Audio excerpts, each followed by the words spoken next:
hanggang bukas pa yung Passover. Yan, o Feast of Unleavened Bread. Kaya nasa feast pa rin tayo ngayon. Kaya ang share natin ko sa inyo yung Christ in the Passover. Ay, ako ba to? Palabas mo na yung type. Ako magpa-ayun pala. Yun. Christ in the Passover. Ayan, para maalala natin, ano ba yung Passover? Dito muna, di ba naalala nyo yung sa...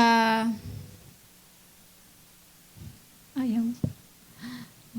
Ayan, naalala nyo yung sa Exodus. Di ba nagkaroon doon, yung mga Israelites na bihag sila sa Egypt for 400 plus years. Tapos pinadala nga si Moses doon para palayain sila, di ba? Lumabas sila sa Egypt at makapunta sila sa lupang pangako. At nangyari nun, ayaw ni Pharaoh palabasin yung mga Israelites, di ba? Kaya umabot pa sa hanggang 10 salot, di ba? Nung pang 10 salot na, yung mamamatay na lahat ng panganay, sabi ng Panginoon, mag-ready na kayo kasi si Pharaoh papalayasin na niya kayo. Kung una, ayaw niya kayong paalisin. Ngayon, sa pang 10 salot na to, mag-ready na kayo kasi papalayasin na niya kayo dahil sobrang ayaw na niya kayo dito. Yan, kasi mamamatay nga yung mga panganay, di ba? Kaya yung panganay dun na anak ni Pharaoh, di ba, namatay. Kaya galit na galit siya. Sabi niya, sige na, umalis na kayo. Ganon. Kaya nag-ready sila gabi yon. Sabi ng Panginoon, gabi sila aalis sa Egypt. Kaya kailangan muna nila dahil nagmamadali na sila, kailangan yung tinapay nila wala ng pampaalsa. Hindi na yung, kasi mas matagal yon maluto. Kaya yung ang tinapay doon nakakainin nila, yung unleavened bread, big sabihin, wala ng pampaalsa yon. Yung alam niyo yung parang skyflakes na flat lang. Ganon. Kaya ngayon, ganon na yung mabilisan kasi mabilisan silang aalis doon sa Egypt. Kaya bago yon, ang utos ng Panginoon sa kanila, yung maglagay sila ng dugo, papatay sila ng tupa, tapos lalagyan nila ng dugo yung doorpost, yung hamba ng pintuan. Tapos pagka dumaan yung angel of death o yung spirito ng kamatayan, hindi mamamatay yung mga panganay sa loob ng bahay na may dugo. At yon, after nun, kumain sila nung roasted na lamb. Tapos sa buong Egypt, namatay lahat ng panganay. Pero ang hindi lang namatayan, yung mga bahay na may dugo. Ayun yung tinatawag na Passover. Yan, kaya yun, after nun, nakalabas yung mga, di ba, mga Israelites sa Egypt. Tapos, yung sumunod na doon na kwento, yung nahati yung Red Sea, di ba? At nakatawid sila sa tuyo, di ba, na lupa. Yan. At yung, ito, sa Exodus chapter 12, yan, tungkol sa the Passover lamb. Yung lamb na yun, di ba, yung pipiliin na tupa na yun na iaalay, isa-sacrifice, kailangan lalaki siya. Tapos, kailangan 1 year old, without blemish, wala siyang kapansanan, dapat yung pipiliin. At yung lamb na yan, dapat ay sa 10th day of the month, dadalhin siya sa templo. Yan, para inspect. Titignan mabuti kung may defect ba, ito-check yung tenga, yung mata, yung paa, ganon. Kaya sa 10th day na yon ng month of Abib, ito-check siya. Tapos, on the 14th day of the month, doon napapatayin yung tupa. At papatayin talaga siya at twilight. Yan yung nakalagay sa Exodus 12:6. Talagang may oras. Kaya nung first Passover, ang nangyari niyan, di ba, na ang gagawin, magagather muna yung pamilya. Kaya kahit ngayon, kapag mga Feast of Passover, nagagather yung mga pamilya sa Israel. Tapos yun, pero iba na ngayon, syempre hindi na sila pumapatay, nag-aalay. Kundi, gano'n na lang yung celebration. Pero ito yung unang Passover, na kumuha sila ng tupa, di ba, na papatayin. Tapos, yung ang tawag doon, yung papatuluin nila yung dugo sa isang planggana. Tapos, kukuha sila ng hyssop branch. Tapos, yun yung ibang pagiging brush nila ng dugo doon sa may pintuan. Tapos, parang sinasabi nga na letter tav daw yun. Yun, na ibig sabihin parang symbol ng cross. Yung parang pagkakalagay nung dugo. Tapos, sabi, Scripture states that the blood would protect the household from the plague. Kasi, yung dugo na yun, yung magpoprotekta para hindi sila tamaan nung salot. At di ba ganun nga yung nangyari? Tapos sa Exodus 12:13, ito yung sinabi dito, di ba? Now the blood shall be a sign for you on the houses where you are. And when I see the blood, I will pass over you, sabi ng Panginoon. And the plague shall not be on you to destroy you when I strike the land of Egypt. Kaya yun yung word na Passover. Tapos, di ba, akala ko rin na yung Passover, ibig sabihin parang lalampas. Ganon. Akala ko lalampas yung parang Lalampasan lang ni Lord yung mga bahay, ganon. Pero ang ibig sabihin pala ng Passover, hindi lang pass by, kundi, sabi, instead, He would pass over the house. Ibig sabihin nun, basta mamaya, explain ko sa inyo na hindi lang siya nilalampasan basta. Scripture shows that on the night, nung gabi na yon, dalawa ang dumaan. Yung destroyer, yung spirit of death, tsaka si Lord. Dadaan siya sa Egypt, na sa mga Israelites, tsaka sa mga Egyptian. Ngayon, yung mga bahay na wala ng dugo, ayun yung mamamatayan, di ba, ng mga panganay. Kaya si Lord naman, dahil alam niyang parating yung destroyer o yung angel of death na yon, poprotektahan niya lahat ng mga bahay na may dugo. Yan, sabi nga dito, the destroyer was not allowed to enter the homes that had the blood on their doors. God protected those homes by passing over their doors. Yan, na parang, kumbaga, parang hinarangan ni Lord yung mga pintuan para hindi pumasok yung angel of death. Ang ibig sabihin pala ng Passover na yon, to spread wings over. Ibig sabihin, alam niyo yung parang under the shadow of His wings. Ganon. Ganon pala ibig sabihin, pag sinasabi pa ng natin na, Lord, cover me with your blood. Nagpapakover tayo ng under sa ilalim ng protection ni Lord. Nang parang ang bawa yung pakpak na nakaprotekta sa isang bahay. Yan, ibig sabihin ng Passover doon meant merely skipping one. Yung akala kasi nating Passover, yung parang lumalampas lang. Pero kung ganun daw ibig sabihin nun, the Hebrew word abar would have been used. Dapat ginamit abar, pero hindi yun yung ginamit na word eh. Kundi ang ginamit yung pasak, ibig sabihin, to spread wings over. Kaya ibig sabihin yung sinabi doon na I will pass over you. Napoprotektahan ko na parang yung pakpak na ganon. Ganon, yun yung gagawin ng Panginoon. Kaya kapag may mga masamang spirito, o kaya yung spirit of death na yun, poprotektahan niya ng ganon, parang pakpak. Ganon din yung sinabi sa passage sa Book of Isaiah. Parang gantong picture. Kunwari yung pamilya, ingatan sila ng pakpak ni Lord. Di ba kapag may ganyan, hindi tatama kung ano man yung mga gustong mag-harm sa kanila, hindi makakapunta. Kaya naalala ko tuloy yung kay si Mrs. Smokey. Di ba? Parang ganon din yung ginawa niya nung pinotektahan niya yung mga itlog na dun sa sunog na darating, di ba? Nalalapit dun sa mga sisiw. Kaya parang ganun din pala yung sinasabi sa Isaiah 31:5 na, like birds flying about, so will the Lord of hosts defend Jerusalem. Defending, He will also deliver it, passing over, and He will preserve it. Yan, kaya sabi dyan, when the Lord passes over Jerusalem, it is like a bird flying, yung naka-spread nga yung wings. The passing over infers that His wings are spread over Jerusalem in order to defend and protect it. Kaya di ba nakakatuwa pala kapag sinabi mo, Lord, cover me with your blood. Parang sure na sure ka na yung protection ng Panginoon, nandun talaga. Kaya sabi rin, yung sa blood of the Lamb. Sabi, therefore, the meaning of the Lord's Passover is not that He passes by the blood-sprinkled house. Hindi lang siya dumaan, kundi, but that Jesus stood at the door and kept the destroyer out, all because of the blood of the Lamb. Na parang sa pintuan natin, kunwari paggabi, nagpipray tayo na, Lord, cover niyo kami ng blood niyo. Na kung ano man yung may mga magnanakaw man sa labas, may mga patayan, may mga krimen paggabi, hindi yun aabot sa bahay nyo. Kasi nandun ang Panginoon sa pinto para harangan lahat ng mga gusto mag-harm sa inyo. Di ba? Kaya napakahalaga tayong mga Christian na alam natin yung blood. Kasi may mga Kristiyano na ngayon na hindi na alam yung tungkol sa blood. Di ba? Lugi sila. Kasi pag hindi nila alam yung blood, hindi wala silang power at wala rin protection sa buhay nila. Di ba? Kaya alam natin may mga Kristiyano na sinasabi, Christian sila, pero ba't nangyari yun sa kanila? Bakit may mga na-aksidente, may mga ganito?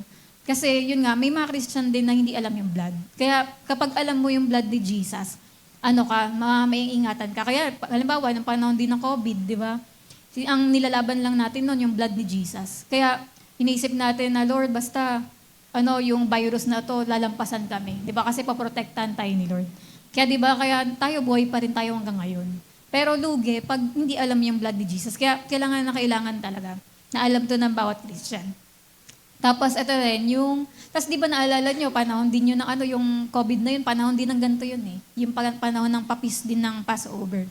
Kaya ayun nga, salamat sa Panginoon sa blood niya, kasi man yung mga nakakatakot dito sa mundo, protected tayo, di ba?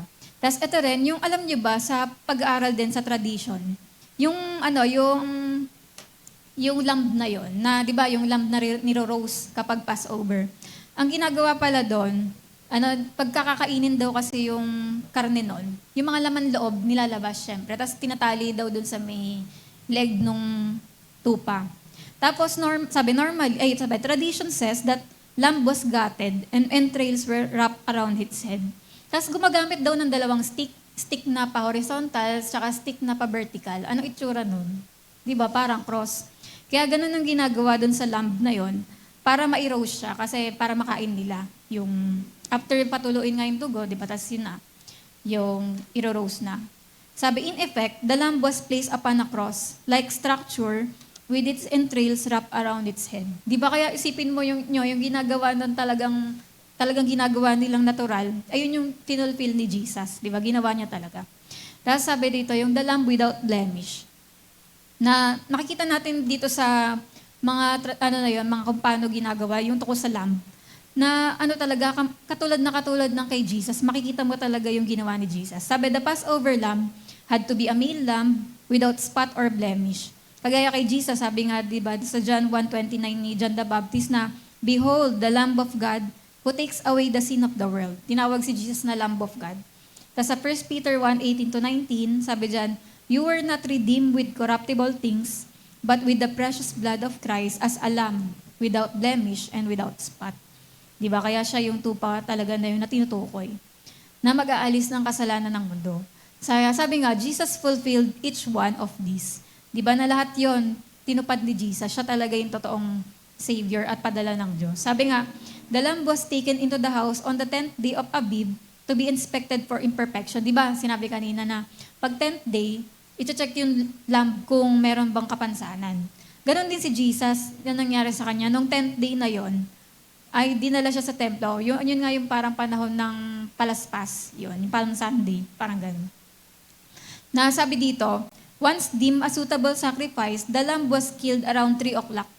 Anong oras ba namatay si Jesus? Di ba 3 din? Tapos, and on the 14th day of Abib. Kaya scripture shows that Jesus fulfilled each of these details.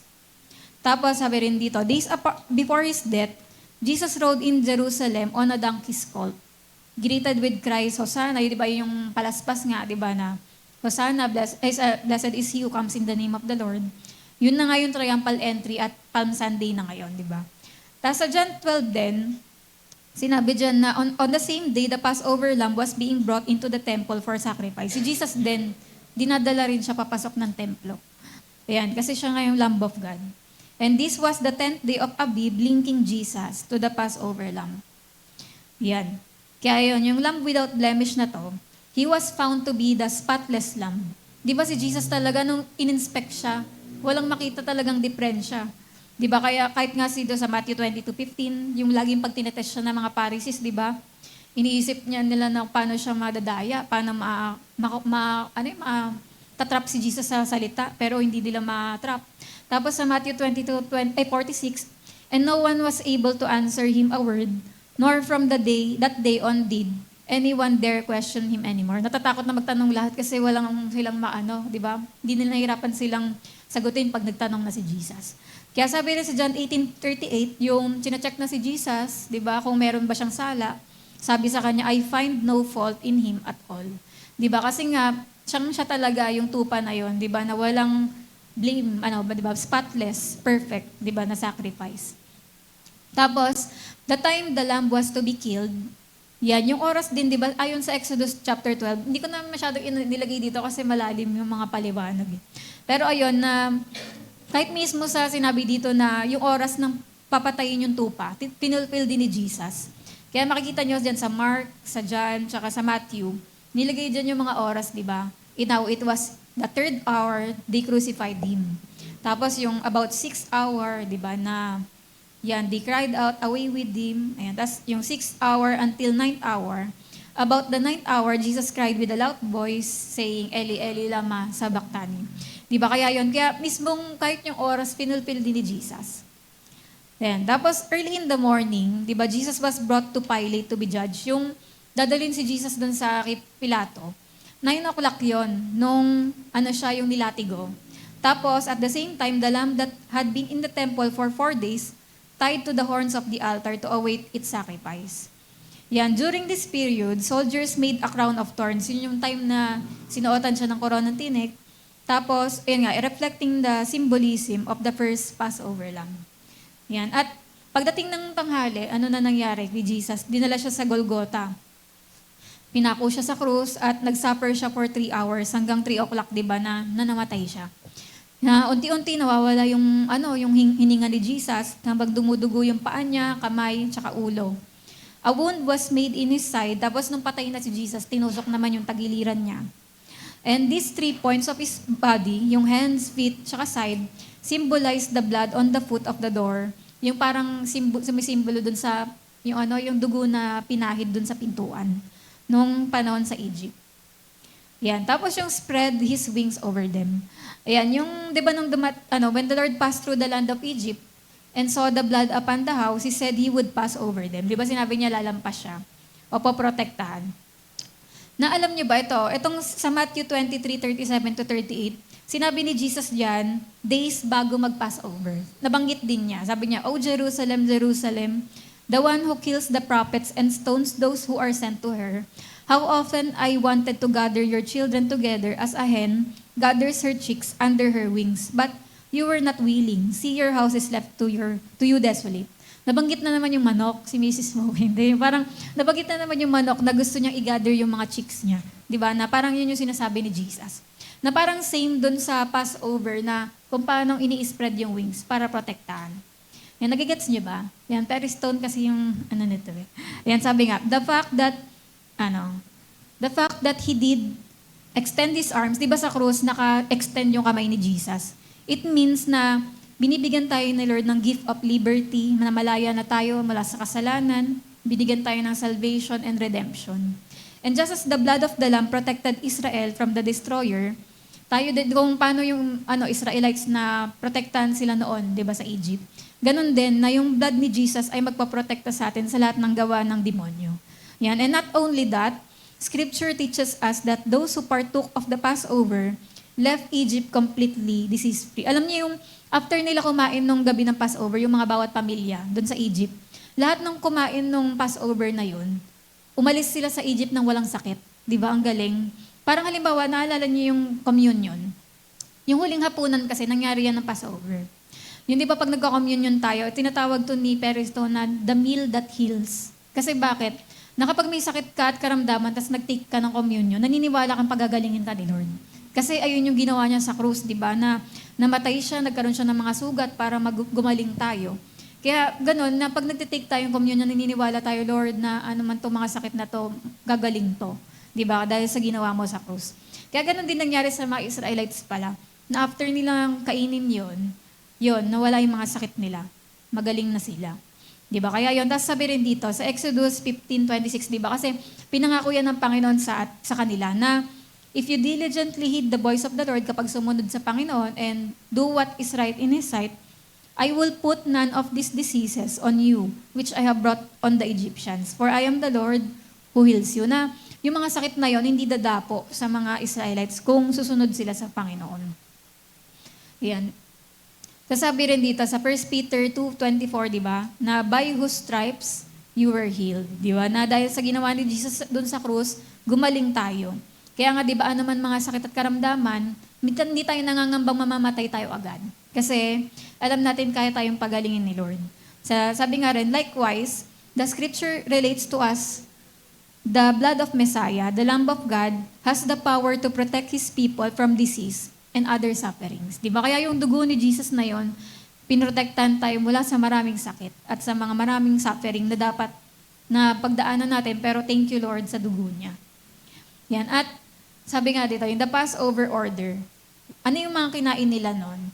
During Passover, ito yung mga kinakain nila. Yung lamb, yung matzah, ibig sabihin yung tinapay, yung unleavened bread, ayan, yung picture. Tapos yung bitter herbs, yan, yung mapait na herbs.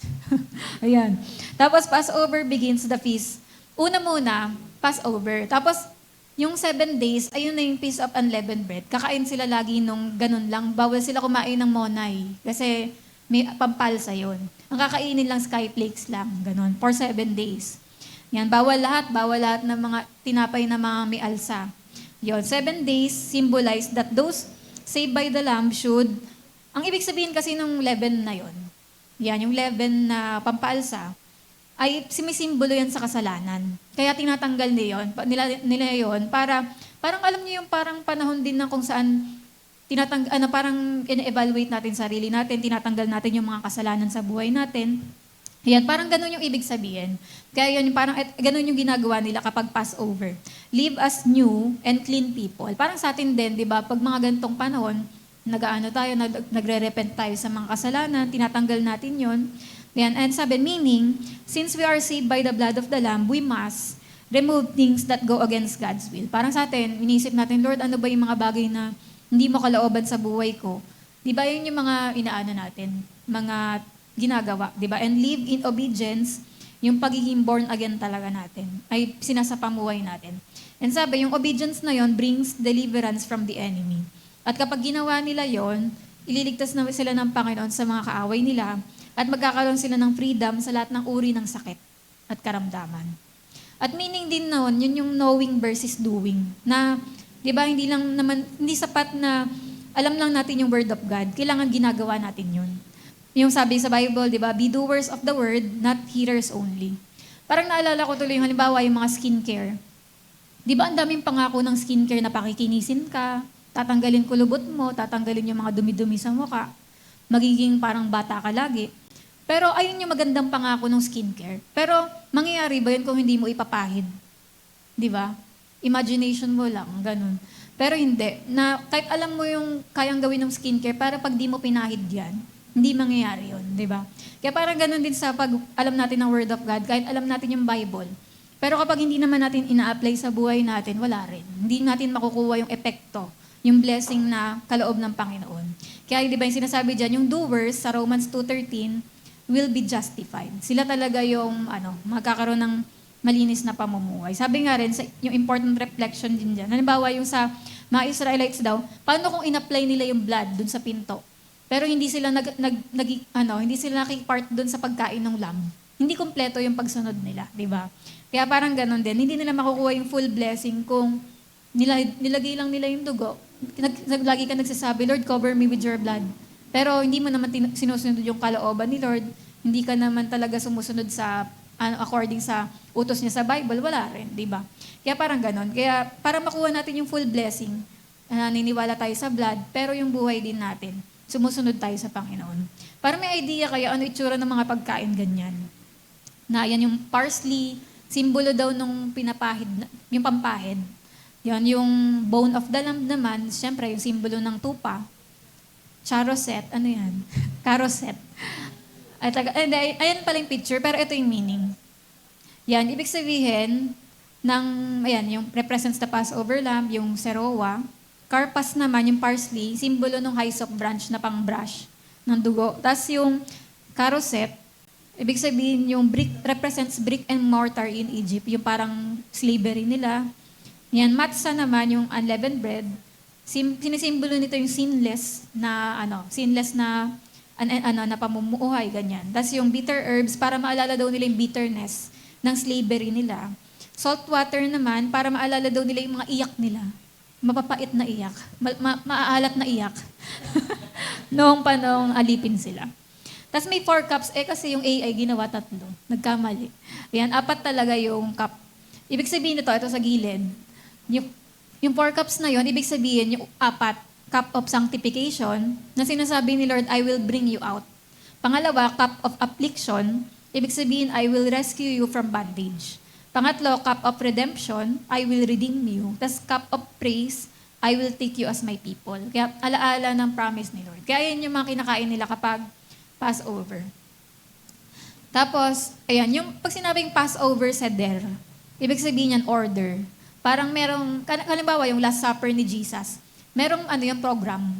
May program, yung umpisa, yung unang kakainin, yung huling iinumin, ganun. Kasi halimbawa yung 4 cups na yon, yung 2 sa una, tapos after nung kain, yung 2 cup naman sa dulo. Parang meron siyang program. Ayun yung ibig sabihin ng seder, yung may order. Ayan, at parang sa panahon ngayon, ginagamit pa rin nila yung parang malapit na na program para sa pag-celebrate nila ng Passover. Tapos yung 3rd cup na yon, ayun yung cup of redemption. Ito yung sinabi ni Jesus na ano, sabi niya, ito yung, yun na yung iinumin. After kasi ng supper, ayun na, yung third cup na. Sabi ni Jesus identified himself with this cup.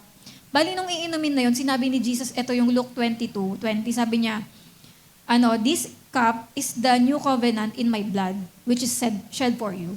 Na sinasabi niya, ito ay dugo ko. 'Di ba? Kasi 'di ba ano yung third cup na yon? Cup of redemption, yung pantubos, 'di ba? Kaya sinasabi niya yung dugo ko, matutubos yung mga kasalanan niyo. Kaya 'di ba ang lalim kung pag-aaralan niyo mabuti. Sabi nga in some Passover sa the fourth cup is also called Elijah's cup. Tapos yung pang-apat na cup, ayun yung prophetic na parang prophetic yung cup na yon. Kasi sinasabi no na kapag parang nire-reveal nun yung parang inaalala nun yung pagbabalik ng Panginoon. Kaya yung parang ganito daw ginagawa nila kapag iinumin na yung pang-apat na cup sa mga parang mga pamilya ng mga Israelites. Ganito daw ginagawa. Yung pag iinumin na nila yon, naglalagay sila ng blankong pwesto para kay Elijah. Ganun. Parang kasi 'di ba, ang paniniwala nila si Elijah yung mag-i-introduce ng pagbabalik ng Messiah. Kaya yung mga bata, yung children, papapuntayin nila doon sa pinto para buksan yung pinto, para tignan ko nandyan na ba si Elijah.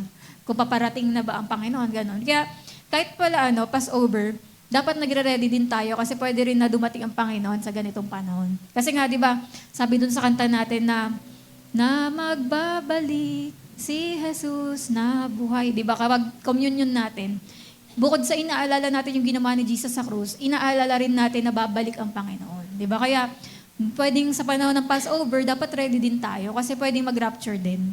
Pwedeng ngayon tayo sunduin ng Panginoon kasi yun, inaalala rin yung sa gantong time, yung pagbabalik niya.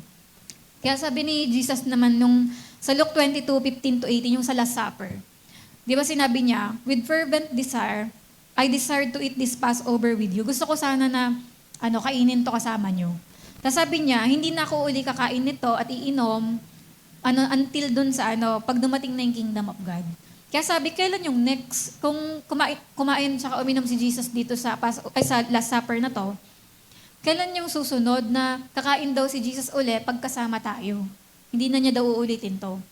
Sabi nga dito, ito na yon yung sa marriage supper of the Lamb. Kasi sabi nga daw, there is only one supper which focuses upon a lamb, and that is the Passover. Di ba, yung darating yung time kakain tayo kasama ni Jesus sa langit. Yung talagang sobrang feasting yun. Ayun yung time na yan na, ayun na yung next na, yung marriage supper of the Lamb. Yung sunod na kakain si Jesus at iinom, kasama na natin. Yan, kaya doon na yung sunod na pangyayari na yun. Tapos, this means, when we partake of the Passover, o yung pag nagko-communion din tayo, not only are we remembering the Lord's suffering, kundi inaalala natin yung pagbabalik na ni Jesus, di ba? Na we will be with Him in His kingdom. Di ba kaya sakto rin, Passover tayo nag-communion ng linggo. Parang week pa rin to ng Passover. Kaya di ba, kaya yon, ganun yung meaning. Tapos di ba, yung skyflakes, pag tinitignan nyo yan, naisip nyo ba na, ba't pa may butas to? Akala natin design, di ba? Siguro, ba't kaya may mga line-line, tapos may mga butas? Akala ko design, syempre para malaman mo sa mapuputulin. Pero, yung original talaga na unleavened bread, kaya siya may mga tusok-tusok, kasi simbolo siya ni Jesus. Di ba? Na si Jesus din tinusok, di ba, nung sa nails. Pero ang reason talaga, bakit may mga guhit-guhit, may tusok yung skyflakes, para hindi umalsa. Yan, para talagang maging flat siya. Pero sabi rin daw, magkaiba yung skyflakes natin sa totoong unleavened bread. Kasi yung skyflakes natin crunchy, yung parang okay pa eh. Pero ito, parang karton daw. Parang karton daw sa sobrang tigas. Yan, ganun. Tsaka yung skyflakes maalat-alat, may lasa. Ito, walang lasa. Yung parang manghirap. Parang pang-survive. Yung hindi na kasi nila napaalsa dahil nga nagmamadali, di ba, sa pag-alis sa Egypt. Ngayon, ayun, parang alam niyo yung pang-survival. Di ba parang yung skyflakes, pang-survival mo siya pag nagutom ka para makaraos ka sa gutom mo. Di ba parang ganun? Parang same din, di ba na Pero ang sinusimbolo kasi talaga doon sa unleavened bread na yan, si Jesus. Na sinless siya, wala siyang leaven. Akala ko rin dati ang basa doon leaven pala. Leaven. Kaya tandaan nyo, leaven ang basa. Parang heaven, di ba? Yung heaven, di mo naman sinasabing heaven. Ayan, pupunta ka sa heaven. Hindi, di ba? Leaven. Kaya same lang, ganun. So, yung matzah, o yung unleavened bread, yan, Passover begins a 7-day feast of eating unleavened bread only. Wala silang pampaalsa na katinapay na gagamitin, kundi wala, ganyan, flat lang. Yung matzah daw ngayon kasi, factory made, ginagawa na ng factory. Parang mga square, ganun, pero gawa ng factory. Pero noong unang panahon, ginagawa talaga yan sa mga bahay lang, sa grill. Kaya sobrang tigas talaga. Shape could be round or triangular. Ganun daw yung shape talaga. At yan, pero walang leaven. Kasi yung skyflakes daw, may konti na yan. May baking soda na daw yan, may mga konting something. Pero itong unleavened bread, wala talaga. Tapos yan, yung leaven daw, di ba nagsisimbolo to ng kasalanan. Kaya kapag feast, alam nyo ba, kapag yung bahay natagpo ang merong pampaalsa, tatanggalin kayo, hindi na kayo Pinoy. Parang halimbawa sa atin, hindi ka na Pinoy, lumayas ka na sa bansa na to. Pag natagpuan ka na merong pampaalsa yung bahay nyo. Kaya ganun katindi, ka-cut off ka na hindi ka na Pinoy. Kaya kapag meron kang, parang halimbawa sa Israel, hindi ka na Israelite. Kapag natagpuan na yung jar nyo, meron kayong pampaalsa sa panahon ng Passover. Ganun katindi.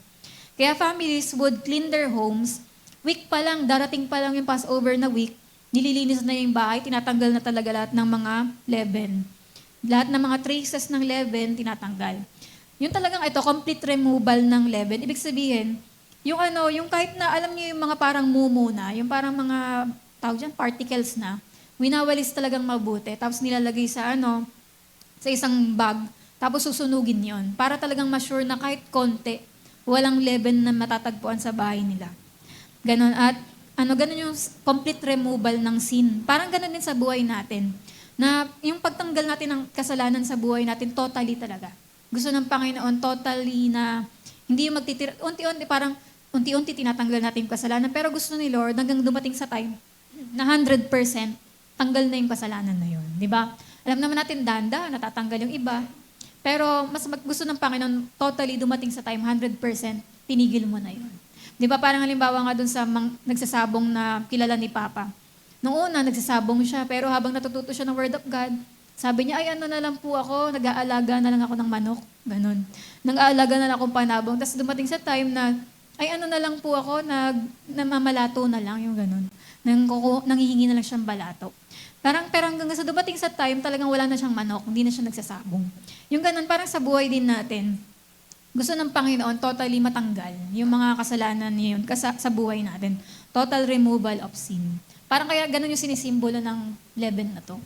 Yan. Tapos nung Last Supper, di ba, nagpunta si Jesus sa Gethsemane, nag-pray siya doon na parang yung pawis niya, naging parang dugo sa sobrang struggle ni Jesus. Kasi isipin niyo si Jesus, sinless, wala siyang kasalanan, pero lahat ng kasalanan ng tao, ilalagay sa kanya. Kumbaga, magiging parang leaven si Jesus. Di ba? Yung leaven, tinatanggal yun eh. Kaya di ba parang naisip niyo doon sa krus, sobrang sinabi ni Jesus, my God, why thou hast forsaken me? Kasi yung leaven, tinatanggal yan eh, di ba? Kaya parang kay Jesus, grabe, mawawala ako sa presensya ng Diyos Ama.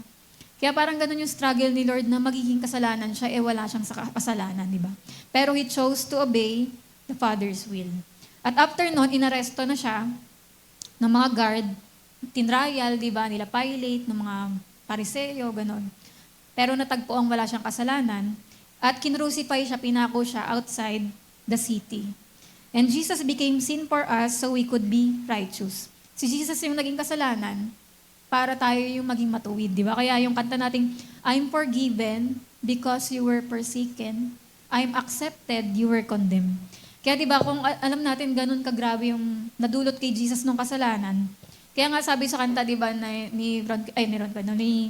yung sa kanta na Holy, yung I'm tired of playing games, I really want to change. Kasi kung nakita niyo na ganito pala yung nangyari kay Jesus dahil sa kasalanan natin, parang ayaw mo na. Kaya masasabi mo, ayoko na, magkasala.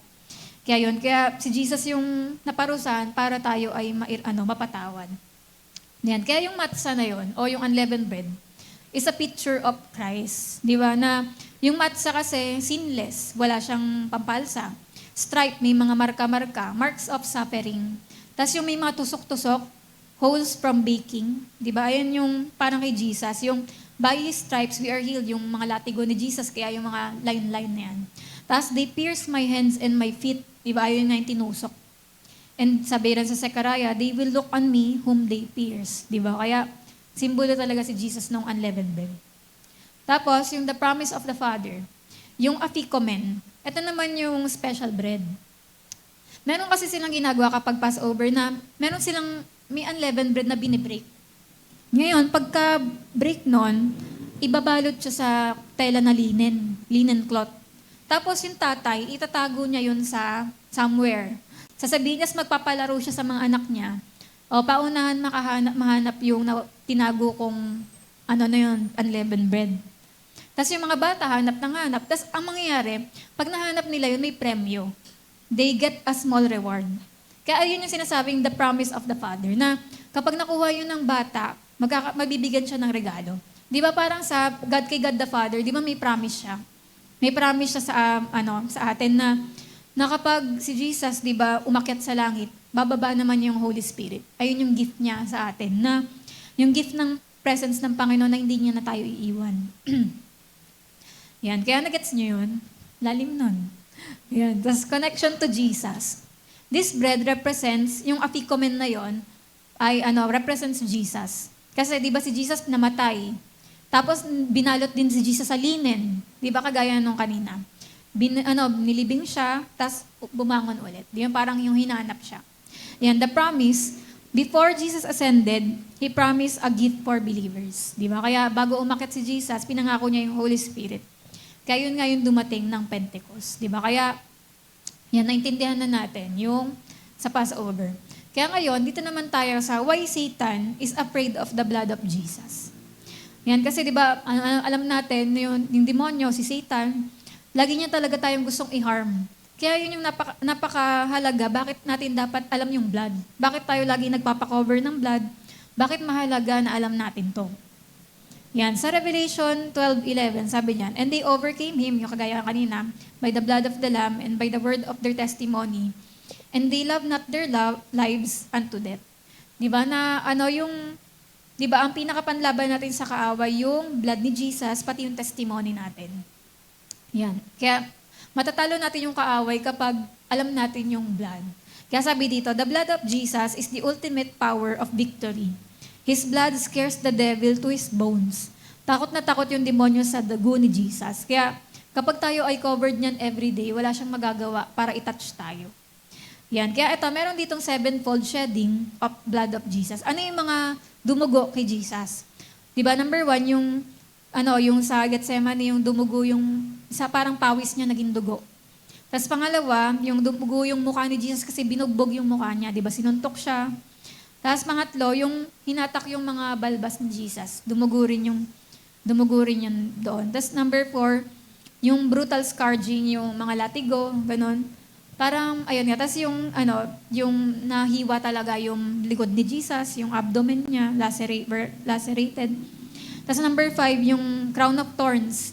Nakita niyo yan sa Facebook, di ba, na iba daw yung itsura ng crown of thorns talaga, na parang helmet yung itsura. Di ba, kung ganun talagang parang helmet, yun, grabing sakit talaga, di ba? Tapos yung he bled from the nails, number 6, through his hands, sa kamay, tsaka paa, syempre din. Number 7, he bled from a Roman spear, yung tumusok sa tagiliran niya. Ayun naman yung nagpadugo. Di ba? Malapit sa puso niya. Ngayon, may blessing, na natanggap tayo doon sa 7 gold bleeding na yon. Number 1, dahil sa dugo ni Jesus, we receive protection.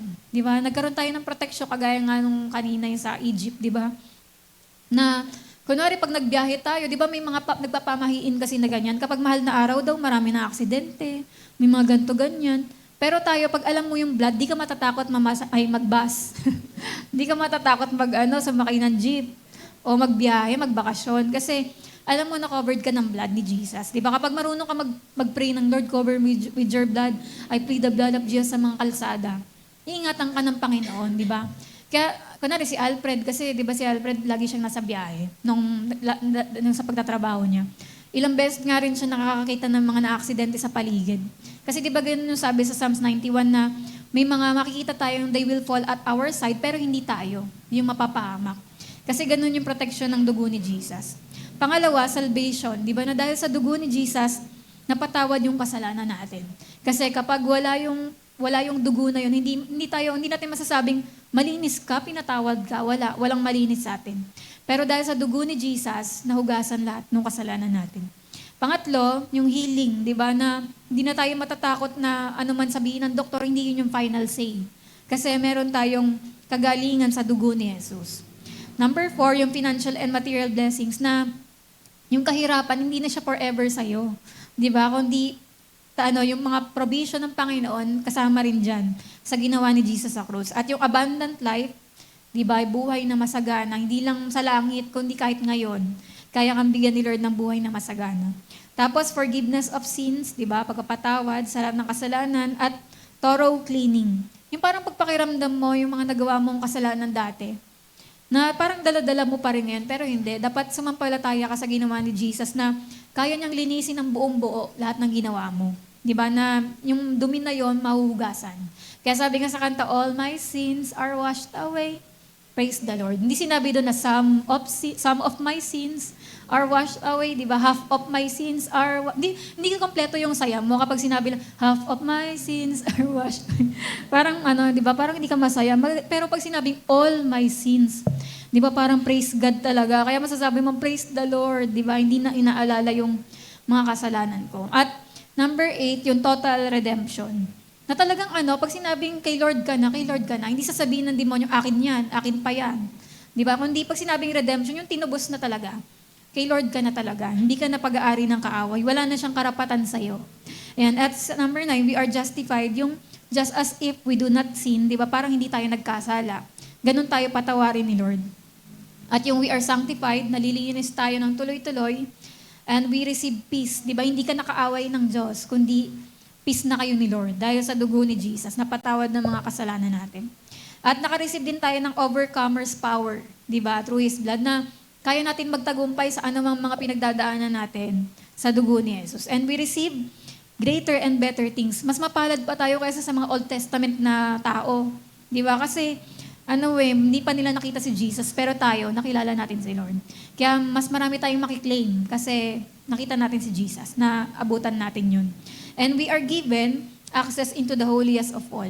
Pwede tayong makapasok dun sa Holy of Holies by the blood of Jesus. Yung pwede tayong mag-pray. Kaya tayo nakakapag-pray dahil sa dugo ni Jesus. Pero kung hindi mo tinanggap si Jesus, wala kang karapatan mag-pray. Kasi yung dugo ni Jesus yung hinahanap ng Diyos. Pag nagpe-pray tayo, dun tayo nagkakaroon ng favor. Kaya ngayon, why Satan fears the blood of Jesus? Kasi, Satan fears the blood kasi he cannot solve the mystery of the shedding of the blood. Kasi hindi niya maintindihan bakit nawalan siya ng power dahil sa dugo ni Jesus. Di ba? Kaya pag binanggit na natin yung dugo ni Jesus, wala nang magawa yung demonyo. Kasi hindi niya magets bakit gano'n namatay si Jesus dun sa krus, pero bakit winner siya, but victorious. And the devil fears the blood because he cannot create a counterfeit blood. Kasi walang katawan si Satan, di ba? Hindi naman siya pinanganak, si Jesus lang yung may birthday eh. Pero si Satan wala siyang kapanganakan. Kaya naman wala siyang magagawang counterfeit na dugo. Di ba? Kaya wala siyang panlaban. Number 3, Satan fears the blood kasi it is the proof at evidence na talo siya. Di ba? Wala na siyang magagawa. Yun yung patunay na talunan siya. Number 4, the devil fears the blood kasi Jesus did a complete job at Calvary. Kompleto yung ginawa ni Jesus, wala nang kailangan pa. Nothing remains to be done. His precious blood is more than sufficient to cleanse all the sins of mankind. Lahat ng kasalanan kaya nang burahin ng dugo ni Jesus. Sabi nga dito, 1 drop of blood lang ni Jesus, enough na para ma-destroy yung Satan's kingdom.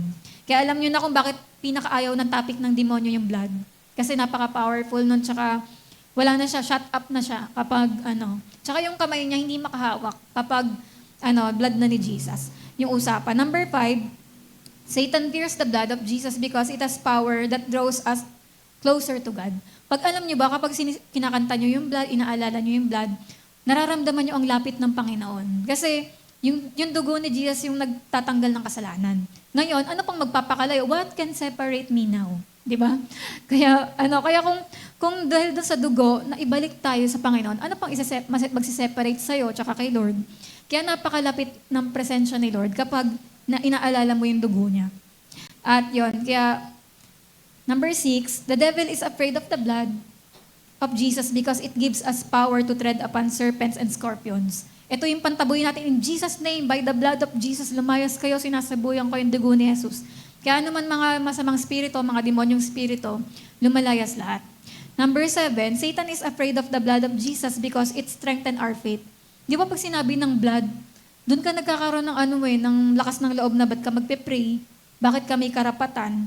Kasi dahil sa dugo ni Jesus. Yun lang yung tanging nagbibigay sa ating lakas ng loob para maglingkod, para humiling sa Diyos, para maging matapang sa mga ginagawa nating paglilingkod.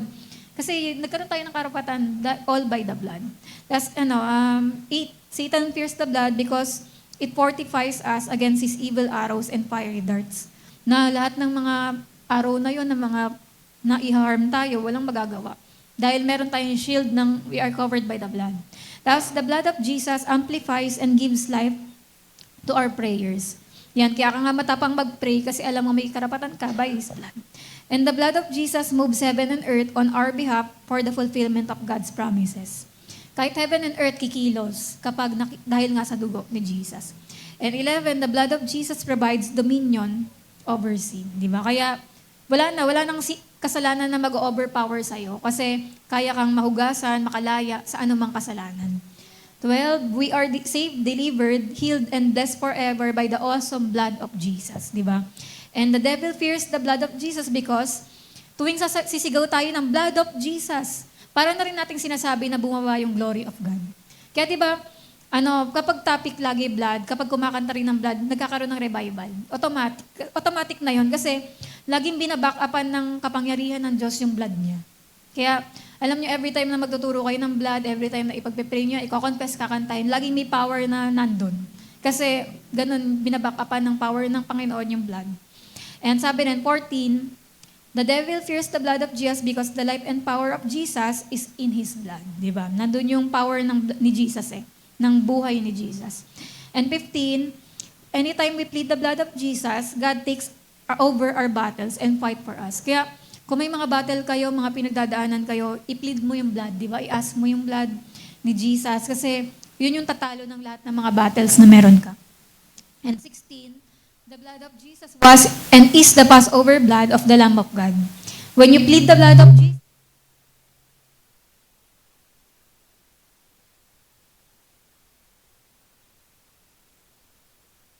nakaganon, ganon tayo iniingatan ng Panginoon. Kaya sabi dito, bakit daw may mga Kristiyanong talunan? Kasi hindi nila alam yung power ng blood ni Jesus. Pero once na alam mo to, at in-apply mo to, di ba, yung deliverance, healing, and wholeness darating sa buhay mo. Di ba? And the blood of Jesus has the ability to speak and intercede on our behalf before the throne of grace and mercy. But so often, we do not take the advantage of the benefit either out of ignorance or unbelief. Pero 'di ba? Yan, tandaan natin lagi yung kapangyarihan ng dugo ni Jesus. Before you go to bed, 'di ba? Ito turo sa atin 'to lagi. Bago ka matulog, pagkagising mo, bago ka umalis ng bahay, lagi mo ipagpe-pray na, Lord, cover me with your blood. Cover niyo rin po ng blood yung business ko, yung pamilya ko, yung bahay namin, yung ganto-ganyan, lahat ng mga gusto mong protektahan ni Lord. Kasi lahat ng yon magiging protected and secured sa anumang gawa ng kaaway kapag lagi yan covered ng blood, di ba? Kaya yun yung assurance natin. Kaya ngayon, dahil nga Passover pa rin, tonight, as we remember Passover, we celebrate Jesus as our ultimate Lamb. His blood has the power to forgive sins, anumang mga kasalanan, burden of sin. Di ba, magtiwala ka sa dugo ni Jesus na kaya kang patawarin. Sino yung nagkiklaim ng victory sa inyo? Anumang klaseng tagumpay kailangan mo, nandun yan sa dugo ni Jesus. Sa krus, sa ginawa niya sa krus. And God will meet every need. No matter the challenges we face, ano man yung mga challenge mo ngayon sa buhay, His power is available to us. Nanghihina ka ba? Mararamdaman mo yung kapangyarihan ng Panginoon habang nagtitiwala ka sa ginawa niya sa krus. So, use the power of His blood and walk in victory today. Di ba? Kaya wala nang Kristiyanong talunan dahil sa ginawa ni Jesus sa krus. Yung, tsaka mismo yung T, di ba? Yung parang cross.